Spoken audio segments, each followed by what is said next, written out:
welcome to the channel. I am Summer. Today I'm going to explain how you can stop your hair from looking thin, how you can start increasing your hair's natural volume to make it appear thicker and fuller.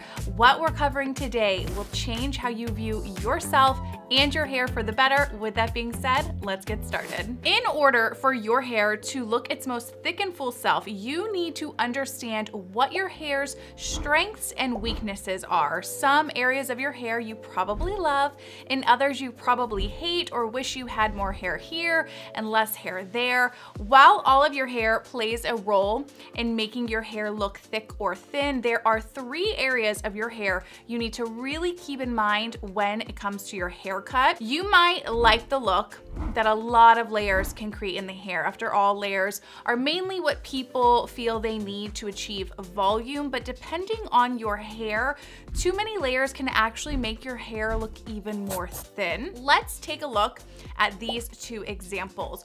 Both women look to have similar hair texture, but one of them, their hair looks much thicker than the other. As I'm sure you've guessed, the woman on the left has a much fuller and thicker look to her hair, where the woman on the right, her layers have taken away the hair that's needed to make a thick look possible. The woman on the left has more medium layers through the front of her hair, and you can express to your stylist that you want movement and to maintain thickness in your side sections by having surface layers cut. The woman on the right's haircut can often be the result of asking for a lot of layers or a heavy face frame that opens up your face. Using those phrases, they can work better for certain hair types, but you want to be cautious with how you ask for layers and a face frame when you have fine, thin hair. The sides of your hair make up the look of thickness in your hair when viewed straight on or from a side profile. When asking for lots of layers, it can take away your baseline needed to keep your hair looking thick. If you like a shorter style face frame, or let's say a bang, it is possible to cut the hair a bit shorter and still maintain a thicker look in the hair. It just needs to be adjusted.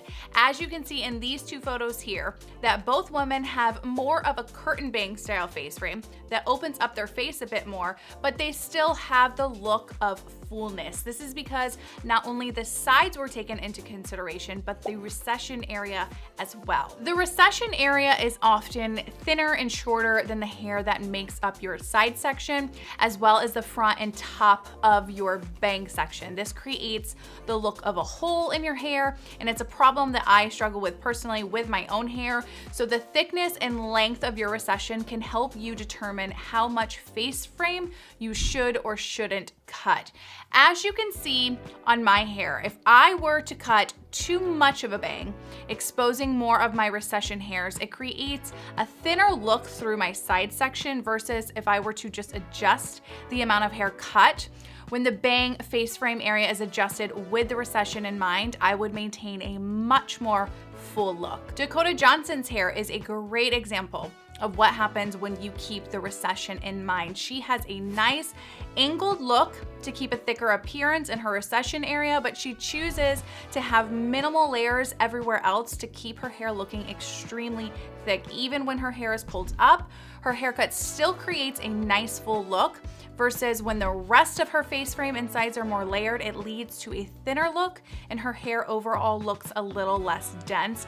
Jennifer Aniston is also someone who has their hair cut with the recession and sides in mind. She has medium to longer face frame, and from both a front and side view, her hair maintains that nice full look. She has worn her hair in various lengths over the years, but the sides and recession are always kept in mind when cutting her hair, and it is one of the reasons that she continuously is used as inspiration for women when they go to get their hair cut. If you're open to going shorter, a cut that gives your hair the most thick and full look is going to be a lob or a bob with minimal to zero face framing. This takes away the chance of your hair looking thin, and these two cuts, they work for any face shape, any hair type. You can wear a bob or lob in different styles, and you still have the option to pull it into a low pony or away from your face. I know they're not for everyone, but they have to be a cut that is mentioned when it comes to fine, thin hair looking full. Your sides and recession are the main sections of your hair that you need to fully understand how much or little hair you have there. When getting a haircut, ways you could communicate this to your stylist is using phrases like, so my sides are really thin, so in order to keep them looking nice and full, I prefer that the length is cut blunt. Or you could express, so I have more of a recession than I prefer, so I like my face framing to be really minimal, only cutting just this outer layer of hair. And if you're like me and really concerned with this area looking too thin, you can communicate that you would like a lob or bob with minimal to no face framing layers to make your hair look as thick as possible. If you don't have a stylist you regularly see, I always recommend calling a salon to ask if any stylists specialize in cutting thin hair, and you can always book a consultation on its own. That way you're able to get comfortable with a stylist and express your concerns without the commitment of a haircut, so you feel much more comfortable when that time comes. We now need to address how we create even more fullness and create the volume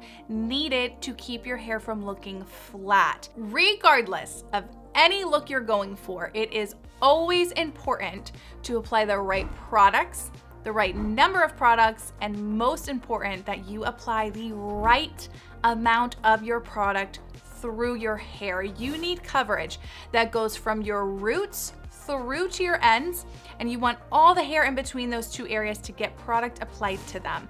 Product application is the first step in creating the look of thickness and volume in your hair at home. This means that the products used in your product application need to be volume products. If you have a lot of frizz that you're looking to tame, you would want to add your frizz product to the mix as well, but your base product needs to give you volume. The most well-rounded volume product is going to be a volume mousse. This will get the job done, and you can find several options to fit your needs. In the description and pinned comment, I will link choices for those who like a lightweight feel or something stronger that gives a bit more hold, so you can find something that works best for your hair type.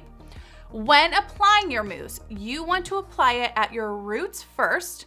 So you're gonna get your ball, work the product through your hands, and then work it into your roots across your entire scalp. Then you will get another ball of mousse and work the product through your midsections of hair. And then you will get a final one to work into your ends. Once you have applied your products, you will then want to brush the product through your hair. This ensures that everything spreads evenly through your hair, as well as preventing an area from feeling like it has too much product in it. If you've experienced your brush getting maybe stuck in your hair when drying, that was likely the case, that the product was too bunched in an area. So always brush your products through your hair. How much product you use, of course, is dependent on how much hair you have, thick, thin, long, or short, but I don't want you to be afraid of using the product. So often we feel that using too much product is gonna weigh the hair down and make it flat, but if you don't use enough of the product, it is not going to work. When you are blow drying your hair, there are two things you need to remember at all times: lift and bend. Both of these things are what will create the volume needed so your hair doesn't look flat. Lift is going to be what we are doing to the hair in our root area by lifting the hair up, and bend is what we are going to be creating through the rest of our hair by rolling it into our round brush. Here you can see how I'm drying my hair with both lift and bend in mind. You work the hair the same way, whether you use a blow-up brush or a separate blow dryer and round brush. You want to make sure that you are using whatever tool that you feel most comfortable with, so you will have an easier time drying. You want to first lift the hair at the root and then glide your brush through the rest of your hair, making sure to roll those ends in your brush. You want to always keep the hair pulled up and away from the scalp. You never want to pull the hair down with your brush. This takes away volume and it creates a smoother flat look, which is the opposite of what you want. If you feel that you struggle to create lift and bend in your blow dry, or you're worried that maybe you're not creating enough, the best thing you can add to your blow dry routine is Velcro rollers.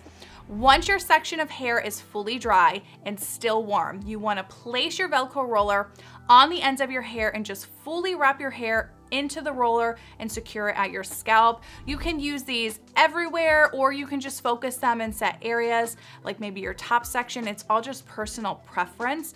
The reason why I like Velcro rollers, and they're so great for adding that volume and bend in the hair, is because it allows your hair to fully cool down into that shape of the two things that we're trying to keep in mind during our entire blow dry: lift and bend. While your hair is cooling in those rollers, you have lift at your roots, and the rest of your hair is fully wrapped around the roller, so you're creating that lock of bend in your hair. It gives really the best of both worlds, and it really gives you a great final full, thick, voluminous look in your hair. If you're unsure on what size round brush or Velcro roller you need for your hair when blow drying, most lengths are gonna want a size of either 2 or 2.5 inches in circumference for both. Throughout my 17-year career doing hair, I mostly use brushes from Cricut's Technique collection, and I'll leave them linked in the description below. Velcro rollers, you're gonna wanna use the same size, and I will link the ones I use for my hair here below. When it comes to blowout brushes, I strongly recommend using one that has a round brush head over oval.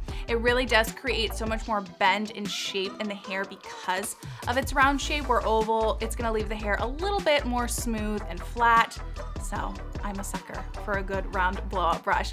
If you wanna see more tips on getting volume and bend in your hair, be sure to check out this video right here where I show you a step-by-step blow dry tutorial that is sure to give you all the volume. Thanks for watching, and I'll see you on the next one. Bye.